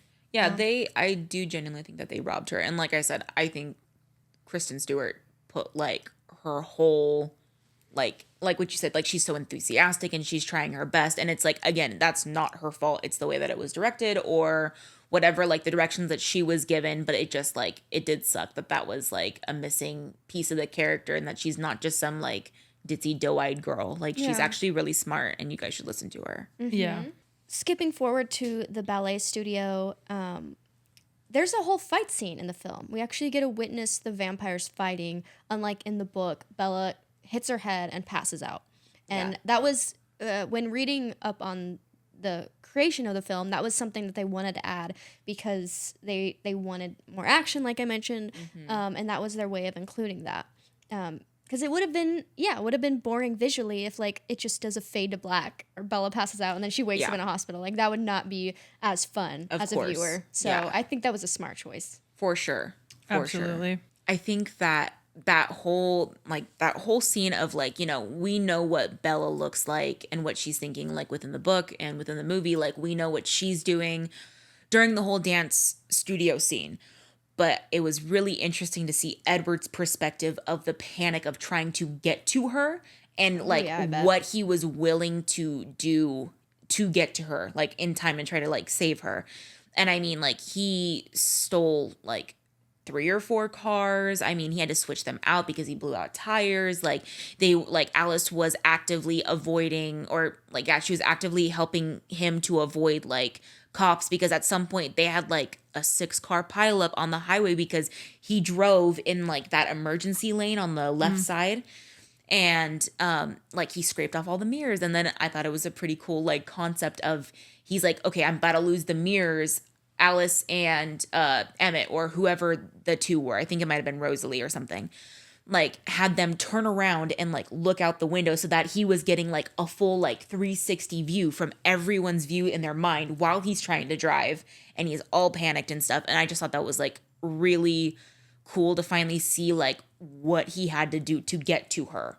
Yeah, I thought that was a really cool concept. And then even in Midnight Sun, we really did not get a lot of seeing what the battle scene was like, because I mean, obviously he's so enthralled with like, holy shit, like Bella's bleeding out, like she's dying, like what am I gonna do? He's not like, paying attention to what other people are doing. Absolutely. So we still miss it, but we can hear in the background that it's like Emmett is like taking him on full force, and then Jasper runs in and like grabs him, and they start dismantling him and like doing all this stuff, but it still wasn't like as in depth as the movie. So like you said, like I'm so glad that they added that, because like you said, that would have been so boring to just do fade to black and then she wakes up in the hospital with like bruises and a broken rib or whatever. And yeah. And I don't remember if the book does it, but the movie shows how hard it was for Alice to help. Like she's laying there, she's bleeding out, and Alice is like, Carlisle, her blood, and then Alice like touches her, sniffs her hand, and is like freaking out. And Carlisle's like, okay, you need to go. And then so I liked that. Alice runs and jumps on James and like rips his head off. Yes. And then it goes to Carlisle like hyping up Edward, basically saying like, you can save her, you can do it. Yes. And in Midnight Sun, Alice was a little bit more helpful, but she was being very cautious. Like she was like, okay, like I'm going to make sure that I'm not stepping in the blood, and I'm going to like, she started holding her breath, but like like Carlisle was being like, okay, bring me my bag. Like we need to like start like putting all this stuff. Like he had her ripping up the floorboards, not to burn him, but to like make like a splint for her leg and like for her broken bones and stuff like that. And so she was involved a bit more. And actually she was the one in the book that pulled Edward through, because they were trying to figure out what to do before they even realized what the bite was. They were just trying to like help the head injury. The bite of 87? Was that the bite of 87? Yeah. They're trying to like stop the head injury and try to like save it, but then they realize that she got bit and they're trying to figure out what to do. And it's like Edward in his brain, he's like, okay, should I just like put her out of her misery before the venom even gets to her? Like, should I should I snap her neck and like just do it like now so that way she doesn't have to live with that? Or like, do I let her turn into a vampire? And then Alice ends up seeing like another way, and she's like, no, like you can suck the venom out. Like that's something that can be done. And so she's encouraging him, like, and the more that he's like sucking the venom out, which is like, that in itself is so funny in the movie. Edward, stop. Her blood's clean. You're killing her. And he's like, that shit's so funny. But it's actually Alice that ends up being like, okay, like her blood's clean. Like, cause she obviously has the forward thinking literally to tell him like, okay, like the blood's clean. Stop. Like you're good. You're good. And that is the only thing that pulls him back, because she starts putting images in his head of like Bella holding his hand and like them going to prom and them like spending their time together. And then that is what eventually makes him stop. He doesn't find the will. That doesn't happen. Like he ends up doing it because of Alice. So she was a lot more involved, which I thought was really cool that they included that. Yeah, speaking of Alice, she also helps Bella get ready for prom in the book. Yeah. It's a fun little thing. In the movie, Bella mentions, oh, Alice gave me this dress. But I like the idea that Alice was helping Bella get ready. Although Bella doesn't know that they're going to prom until they're actually driving there. Yes. Which I'm like, girl, how can you not put two and two together? Like, why would you think you're dressing all up in a prom dress for this? In the movie, she knows. Yeah. Like, as soon as she comes, like it's obvious that, like, she knows she's going to prom, because it starts out with Edward sitting there, real awkward with Charlie, and he's, like, holding a corsage. And so it's like, oh, like... Wait, but in the movie, didn't she think it was, like, a cover? Like, didn't she say something? Like, she was super quiet in the movie, but I thought she had said something like, oh, like, we're actually going. Like, I thought you were going to do something else. Oh, and yeah, he she was did like, mention that. Yeah, and then he was like, no, what'd you think I was going to do? And then she got all, like, sad about it. She thought he was going to change her. Yes. As part of a ritual. Yes, yeah, and that's why she was like, oh, like, the fancy dress and, like, whatever. But then it's like, again, still use some, like, common sense. Why would he, like, it's not like a surprise engagement. You're about to die and lose your life. Like, it would have a lot more planning, and that would be absolutely nuts. Yeah. Yeah, but like I think you mentioned early on in the episode how she was so pissed to find out that Edward was taking her to prom. Like, she wanted to jump out of the car. She was so mad. She was so funny. Yeah, she was killing me. It was so funny. No, she was so sassy. I was like, this is like the Bella that I wanted. Yeah, I wish we got that. Yeah, for sure. The prom also takes place in the school's gym in the book. I don't know where they are in the film, but it's not. It's way better than a gym. Venue. Yeah, way nicer than a gym. Yeah. That was very beautiful venue in the movie, for sure. Yeah. I feel like the school gym makes more sense for this little town of Forks, you know? Yeah, they're not going to have the money to rent out like a courtyard, like basically like a vineyard. Yeah. Like, that would have been so funny, though. I think that would have been, because I mean, we've all been to a dance in a gym, whether it was middle school or I avoided it. I avoided it. I only went to prom. Absolutely crazy. I only went to prom, and it was at a nicer place than the gym. That is so crazy. No, like, that is such a funny thought to, like, picture, because the gym stinks. Everyone knows that, like, a gym stinks, and, like... It would be a perfect setting for her broken foot. Oh, my God. I thought it was so, like, the thought of that is just, like, absolutely hilarious, and it's, like, and then I'm picturing, like, our middle school dance with, like, the lasers going off and, like, terrible music. It just makes more sense. Mm-hmm. Yeah. Like, I mean, it makes it more, like, visually appealing in the movie. For sure. In this, like, beautiful with the fairy more lights. Romantic, Yeah. But it just makes more sense, like, contextually. that they would just be in like a little gym. Her struggling to walk with her heel and her boot. Yeah. They're all spinning like Poor slow thing. slow dancing to the song in like the middle of the Ooh, basketball court. What would be the song in like 2005? What would be like the romantic song that would be playing? Jesus. Because they were the songs that they were playing in the prom scene in the film were like, I think, made up for the film. They were, I can't remember what the lyrics were, but I just noted how ridiculous it was. Oh, it was Flightless Bird. Yeah, it was Flightless Bird. Oh. Yeah. Have I found? No, when they first walked in and it was like generic pop music playing. Oh, yeah. I was like, and then this Jessica is such does a made like up song. she goes like, yes. I loved that. I Oh thought that my was so funny. God, Mike loves those. Yeah, a little too much. Well, the last difference I noted was we get a shot of Victoria at the prom spying on Bella and Edward. That is only in the film, not in the book at all. Mm-hmm. And it's to lead into the sequels. What's going to happen next? I guess we'll have to see. If I may add one last difference, I don't know how significant it is, but Okay, yeah. in the book at prom, they're inside of the venue. Bella and Edward are dancing together, and then Edward hears Jacob, like he hears his mind and is like, he's here to talk to you. Oh, and yeah. Edward willingly like walks away and lets Jacob come in and have this conversation about like, my dad paid me to tell That's you right, to yeah. stay away from your boyfriend, blah, blah, blah. And Bella's like, talking back to him like, okay, like, fuck off, I don't care. And then Edward comes back and is like, like, okay, like they're civil. But in the movie, they haven't even gone inside yet. Bella's sitting outside. Yeah. Jacob kind of just comes out from behind a tree and is like, my dad paid me to tell you to stay away from your boyfriend. And then Edward comes up and is like, I got it. Yeah. Oh yeah. It was way more intense. Yeah. Yeah. That was It's such definitely- a goofy moment. Oh. Them sitting outside. That and ugly Bella's like- ass, wrinkled ass shirt that he comes out in, like out of the like behind the tree, is just crazy. She's like, wait, you're coming to prom? And he's like, no, I go to the. I told you, I go to the one. I go to school on the reservation, Bella. Yeah. Like, what's not clicking? Yeah. Yeah, that was that. I mean, and then why was he coming out of the woods? Because he wasn't even a werewolf at that point. So it's like, what was he doing in the middle of the feel like- fucking woods? I think he was just behind the tree, like giggling. pointing his little fingers together, like, oh, I hope she comes out. Bella.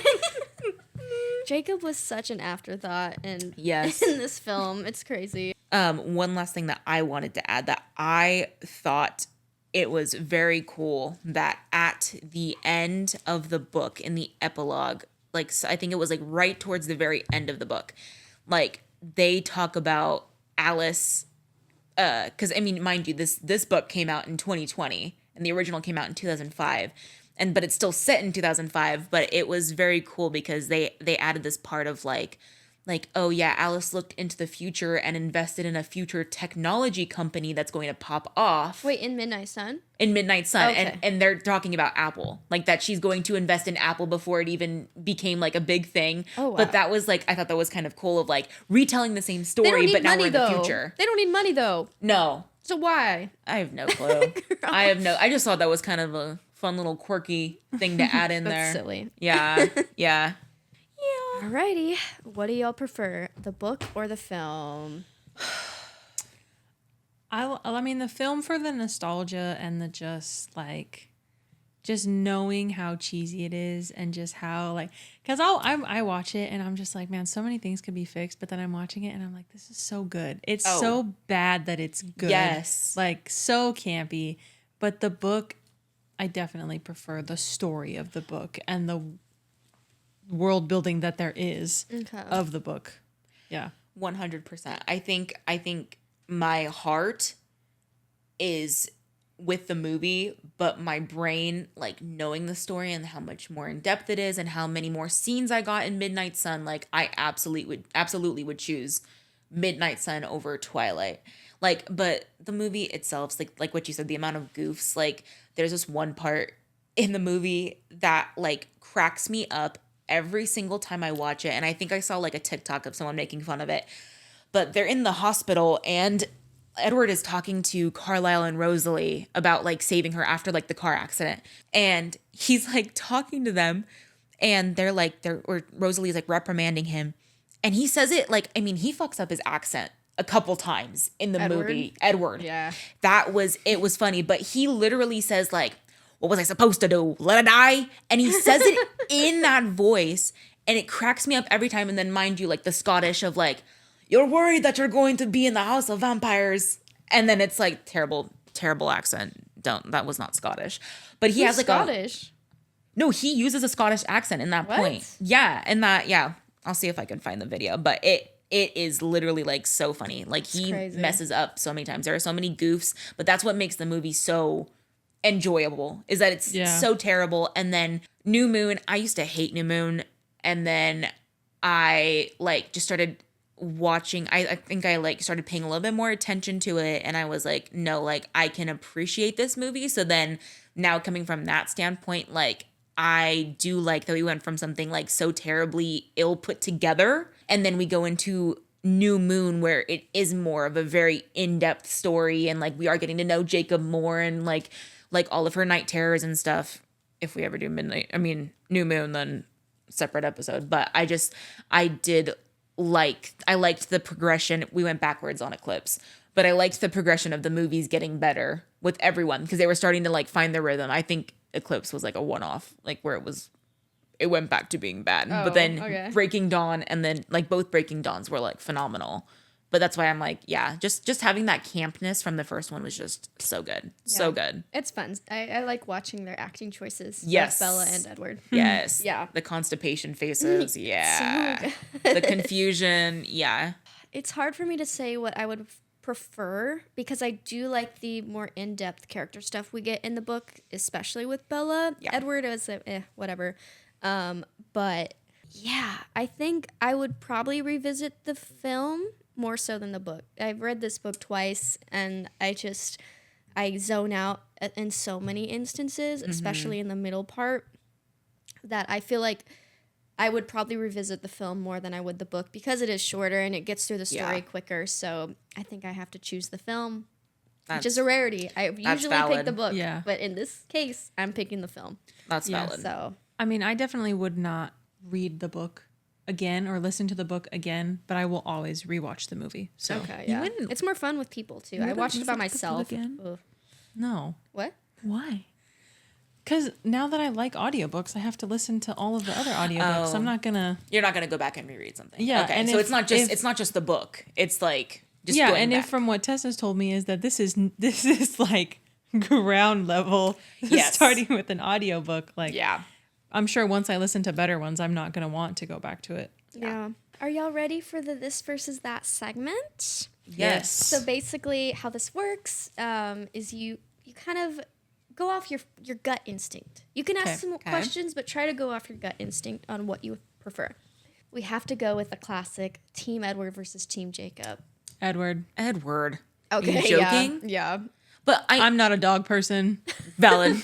But I think like that's kind of a hard question to pose just with this first, because like what we've been saying, just like based he off has the first one, he has no like relationship building, no character building at all, so it's kind of an unfair shot. But even then, like later in the series, he's creepy so and weird. terrible. He's so creepy, kissing her against her will, and then like she breaks her hand on his face, and then he kind of brags about it to Charlie in front of her dad. That's terrible.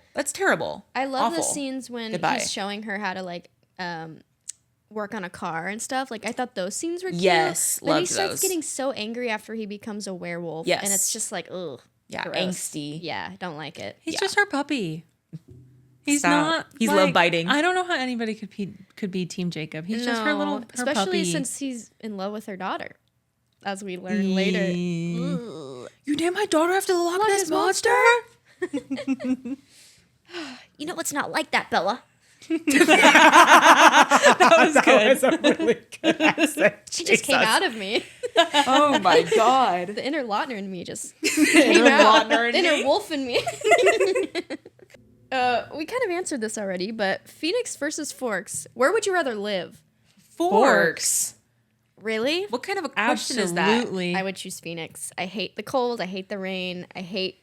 Oh my god, foggy Bella's weather. literally in the room. We are from the I Central literally Valley. am Bella and Jacob, apparently. We're from the Central Valley. We were born in an oven. I and would I prefer never the heat. No. I hate being cold. I hate wearing like layers. I love wearing dresses and skirts. That's understandable. Yeah. Last one. Carlisle versus Charlie Swan. Charlie. Ooh, you're gonna make me choose between my two dads. Yeah. My two gay dads. my two gay dads. I love my Stop. two gay dads. No, literally. Charlie. What would you pick? Who would I pick? I don't know. I think Charlie. I think I would choose Charlie. Although the fact that he doesn't cook, kind of a red flag. Yeah. So who did you choose, Aiden? Fuck. To Only date? one. Yes. Oh. Okay. First instinct. Yeah. Charlie. Okay. Charlie. Okay. Charlie. Thank you for joining me on this versus that segment. Thank you for joining me for this episode. I'm so excited. Yeah. Next episode, me and Aiden are going to be covering Hellraiser, so make sure to read the book. It's called The Hellbound Heart by Clive Barker. Watch the film. It's an easy hour 30. You can zoom through it. So good. And yeah, we'll see you guys next time. Bye. I know all the jewelry. Goodbye. Goodbye. Ta-ta. Goodbye. Let me get all this glitter off my fucking face.